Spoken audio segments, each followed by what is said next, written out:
Kilometre आगे पैदल जाओगे? हैं? कहाँ से आए आप? हैं? कहाँ जाएंगे कहाँ? हैं? नहीं, रायगढ़ के बाद ट्रेन में तो जाएंगे आगे। कहाँ? अच्छा, अंबिकापुर से हैं। ये बताओ, जो आज जो हादसा हुआ है उसमें लोकल कोई था कि नहीं? मजदूर वजूर है? ये तो मुझे नहीं मालूम। आप लोग भी देखे उस टाइम? नहीं, उस टाइम नहीं। अच्छा, अलग शिफ्ट थी आप लोग? तभी क्या कंपनी बंद कर दी गई क्या प्लांट? नहीं, प्लांट तो खत्म, लाइट बत्ती जल रहे थे। तो फिर आप लोग कैसे जा रहे हो? हम लोग हमें शादी ब्याह है, कुछ लोग ऐसे ही जा रहे हैं। कंपनी ने छुट्टी भी दे दी सबको? अरे प्राइवेट नौकरियाँ कोई जा रहे हैं। आदमी जो मर्जी करता है तब चला जाता है, जो मर्जी तब आ जाता है। रात तो रात आप लोग निकल रहे हो, दिन में नहीं जाते? सुबह हो गया सब क्या। हाँ, तो गाड़ी वगैरह नहीं है यहाँ? रोज का दिन भी है? आएगा ना, आएगा गाड़ी। सैनिया होगा तो नहीं, गाड़ी भी आएगा।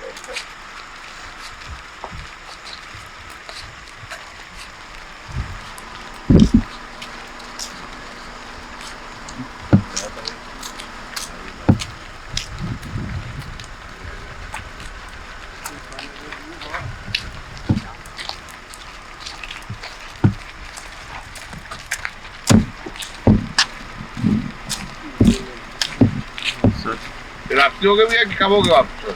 वापसी का आप कोई गारंटी नहीं है, कब आएंगे। घर पे शादी ब्याह है, ज्यादातर लोगों का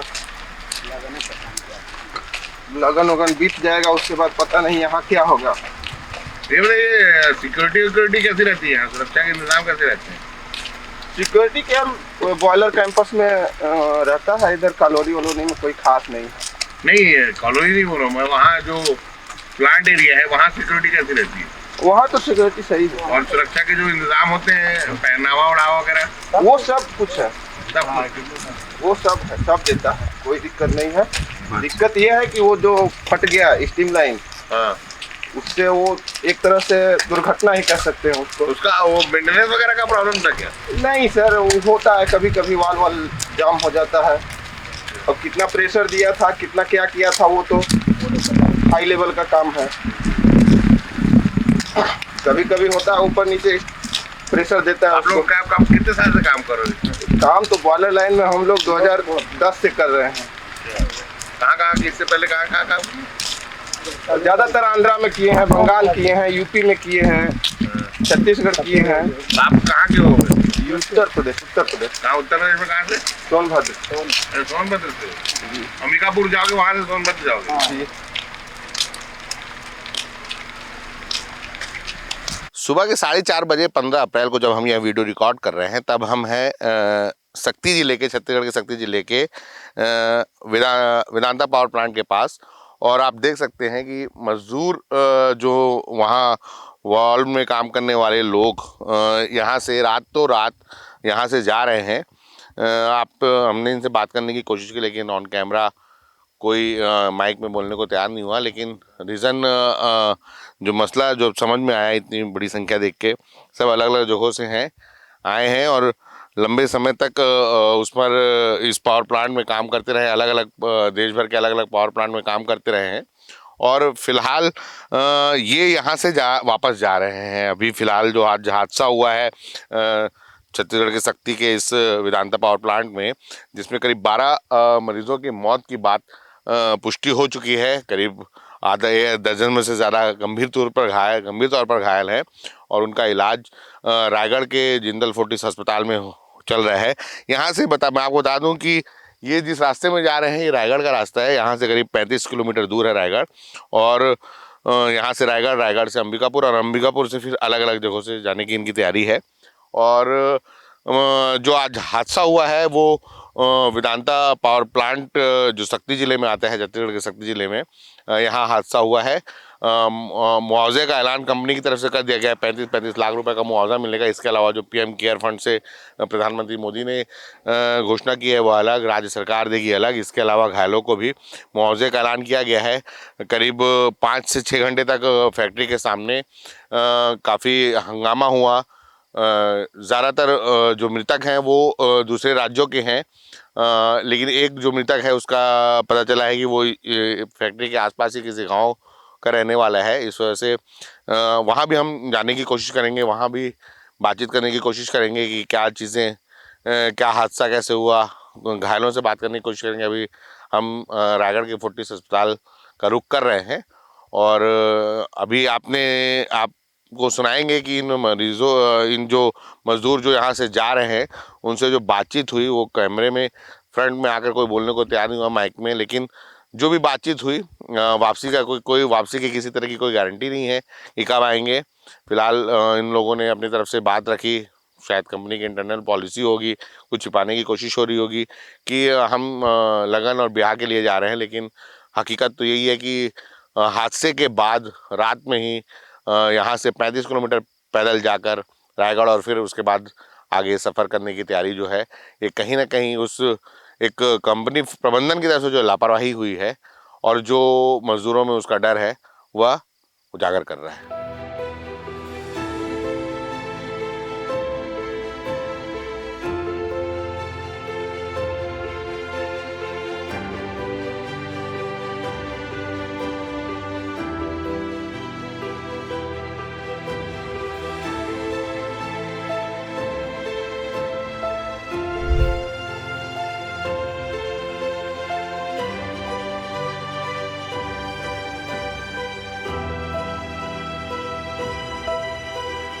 सकते हैं कि इस हादसे के बाद किस तरह मजदूरों का पलायन शुरू हो गया है। ये तस्वीरें जो आप देख रहे हैं, ये फैक्ट्री में काम करने वाले, जो वेदांता प्लांट जहां यह हादसा हुआ है वहां काम करने वाले मजदूर हैं जो यहां से जा रहे हैं। इस हादसे से दहशत इतनी है कि आगे शायद दोबारा इस फैक्ट्री में काम न करने आए। हम इनसे बात करने की कोशिश करेंगे। भाई, आप लोग लंबे समय से अलग अलग पावर प्लांट में काम करते रहे हो, जो आज हादसा हुआ है, प्रशासन दावा कर रहा है कि 12 की मौत हुई है, प्रबंधन दावा कर रहा है 12 की मौत हुई है, कुछ घायल हुए हैं, क्या लग रहा है वहाँ कितने लोग रहे होंगे? जी, हम लोग 2 नंबर बॉयलर में काम कर रहे थे जी। 1 नंबर में घटना हुई है जी। अब इसके एक बॉयलर में एक वक्त पे कितने लोग रहते हैं करीब? करीब कम से कम तो 3-4 हज़ार लोग। 3-4 हजार लोग। हाँ, जो चालू ज़्यादा अथी वाला है जी। 2 नंबर बॉयलर में जो काम हो रहा था। इधर आ जाओ, रोड पे। हाँ। हाँ, और 2 नंबर बॉयलर में काम हो रहा था और 1 नंबर में हादसा हुआ है। हाँ, 1 नंबर में हादसा हुआ। क्या क्या वजह सामने आई, हादसा किस वजह से हुआ हो? हादसा में सर हुए जैसे ही स्टीम लाइन फटा, हम लोग को बाहर कर दिया गया। फिर हम लोग बाहर थे तो घर पर भी हम लोग के कि कौन अनसा में होगा कि क्या कर रहा है ना कर रहा है, तो हम लोग चल दिए फिर अपना गाँव। अच्छा। और भी हैं यहाँ साथी जो लंबे समय से काम कर, कितने साल से काम कर रहे हैं इस फैक्ट्री में? हमने 5-6 महीना हो गया। 5-6 महीना हुआ। कहाँ से हैं? झारखंड से। आए? झारखंड झारखंड से। ज्यादातर मजदूर दूसरे राज्यों के ही हैं, क्योंकि शायद लोकल मजदूरों को पता होता है कि यहाँ की क्या चीजें रहती हैं, इसलिए अपने जान को दांव पर लगाकर लोग काम करने आते हैं और यहाँ फैक्ट्रियों में सुरक्षा के पर्याप्त उपाय नहीं होते। इससे आप समझ सकते हैं कि जो हादसा हुआ है ये पहली बार इस तरह हादसा बताया जा रहा है। कितने पावर प्लांट में काम कर चुके हैं? हमने हो गया 8-10 को प्लांट। 8-10 पावर प्लांट में कहाँ कहाँ? ऐसे बताएं तो आंध्रा है, उड़ीसा है, बहुत काम किए। मैंने 8-10 को मैंने प्लांट में काम किया, हमने से 5 प्लांट बनाया है पूरा। क्या अंदाजा हो सकता है कितने लोग उस जो बॉयलर फटा है वहाँ कितने लोग चपेट में आए होंगे? मैंने चपट में ऐसे तो 8-10 को ऐसे दिखाई दे रहा है, बाकी हमने के मैंने पता नहीं चला कि मैंने कितना है ना है, पूरा कुहासा हो गया था ना जी। तो पता नहीं चला हमने कि भाई कितना है ना है। फिर हमने बोला कि बाहर निकल जाओ सब, बाहर निकल गए। फैक्ट्री की तरफ से बोला गया आप लोगों को? जी, हमने के जो सुपरवाइजर जो सब बोला कि बाहर निकल जाओ, तो निकल गए हमने। तीनों चारों बॉयलर होते हैं वो एक साथ काम करते हैं क्या? हाँ, एक साथ में जो अलग अलग एक से लिंक होते हैं, इंटर लिंक होते हैं। जैसे प्लांट में एक में काम चल रहा है, 2 नंबर काम चल रहा है, तो 1 नंबर चालू है और 2 नंबर अभी बन रहा है अभी। अच्छा। हाँ, तो 1 नंबर के चालू होने से प्लांट चालू रहेगा? हाँ, तो वही चल रहा था, 1 नंबर चल रहा था ना, तो 1 नंबर में हुआ हादसा हुआ ऐसे। अच्छा, हादसा एक ही हुआ। तो दूसरे को क्या रिपेयरिंग का काम चल रहा था क्या? अभी नहीं बता सकते रिपेयरिंग क्या चल रहा है, बाकी उन्होंने सुने यही बात की देखे कि मतलब पैप फाटा हुआ है स्टीम लाइन आप लोग किस में काम कर रहे थे? जिसमें हादसा हुआ, जो ब्लास्ट हुआ, उसी में काम कर रहे थे आप लोग? ना नए यूनिट में, नई यूनिट में? नया जो बन रहा था उनमें। अच्छा, पुराने यूनिट में हादसा हुआ है ये? हाँ पुराना में। तो पुराना यूनिट सुनने में आता था क्या कि पुराना यूनिट काम करने लायक नहीं, उसके बावजूद वहाँ काम किया जा रहा था? नहीं ऐसा बात खास नहीं है, मतलब हमने आए थे तो हमने को उतना मालूम नहीं है। अच्छा। बाकी जो काम चल रहा था हमने जो नया वाला हमने थे ना। हाँ। तो आप देख सकते हैं कि किस तरह लोग पलायन करने को मजबूर हो गए हैं मजदूर। और बाकी आप इस बातचीत में समझ में ही गए होंगे कि उन्हें जैसे ही बॉयलर 1 में काम कर रहे थे, बॉयलर 2 नया बन रहा था, और इसके बाद आगे की जो बातचीत है हम और मजदूरों से जारी रखेंगे। लेकिन फ़िलहाल जो ये बात समझ में आई है कि यह जो हादसा हुआ है, इसे इस तरह के हादसे कई प्लांट्स में लोग काम कर चुके हैं, लेकिन इस तरह के हादसे नहीं हुए। ये पहली बार इस तरह के हादसे हुए हैं, और जाहिर सी बात है इस हादसे के पीछे लापरवाही रही प्रबंधन की, काम करने वालों की, ठेकेदार की। शायद मेंटेनेंस का प्रॉब्लम था, क्योंकि हमने अपनी इससे पहले जो रिपोर्ट प्रकाशित की इस हादसे को लेकर प्रसारित की है, उसमें बताया कि किस तरह बॉयलर में कुछ दिन पहले मेंटेनेंस का काम हुआ था, लेकिन पूरी तरह प्रॉपर मेंटेनेंस नहीं हुआ, और उसके बाद उस बॉयलर के ज़रिए प्रोडक्शन शुरू कर दिया गया था। तो लगातार हम अपनी इस रिपोर्ट के ज़रिए बताने की कोशिश करते हैं। लेकिन फ़िलहाल आपको जो जानने वाली बात यह है कि इस हादसे के बाद मज़दूरों का पलायन शुरू हो गया है, और एक साथी जो है काम करने वाले उस फैक्ट्री में, उन्होंने दावा किया कि उस जिस जगह हादसा हुआ वहाँ करीब 100 से ज़्यादा मज़दूर जो हैं उस बॉयलर ब्लास्ट की चपेट में आए हैं, और उस चपेट में आने की वजह से इनकी मरने वाले मजदूरों की संख्या और ज़्यादा बढ़ सकती है। हालांकि प्रशासन की तरफ से अभी तक, प्रशासन और प्रबंधन की तरफ से यह दावा किया गया कि 12 की मौत हुई और करीब 1.5 दर्जन घायल हैं।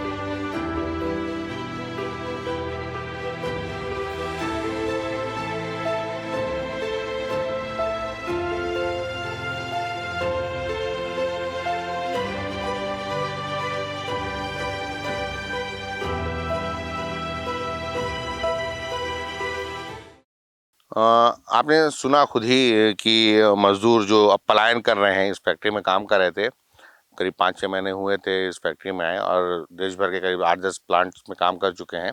उनके लिए पहली बार इस तरह का यह अनुभव रहा, इस तरह का हादसा हुआ, और जो उन्हें इतना नागवार गुजरा कि वे यहाँ से पलायन करने को मजबूर हो चुके हैं।